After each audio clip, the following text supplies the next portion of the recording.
कई लोग ये कहते हैं कि हम कमाते तो अच्छा खासा हैं, लेकिन हमारी कमाई के अंदर बरकत नहीं रहती, गुजारा नहीं होता। तो उनके लिए दो अमल हैं, अगर वो ये अमल करना शुरू कर देंगे तो अल्लाह ताला उनकी कमाई के अंदर बरकत अता फरमाएगा और उनका गुजारा अच्छा हो जाएगा।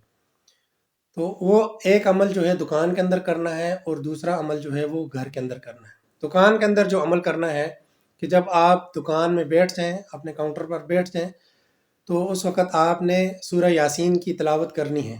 एक बार सूरह यासीन पढ़नी है।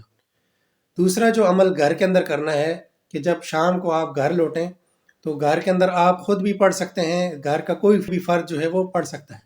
वो अमल है सूरह वाक़या का, कि एक दफ़ा सूरह वाक़या आपके घर के अंदर पढ़ी जाए। तो इस तरह आप जो भी कमाई करेंगे, जो भी आमदन हासिल करेंगे, अल्लाह ताला उसमें ज़रूर बरकत अता फ़रमाएगा।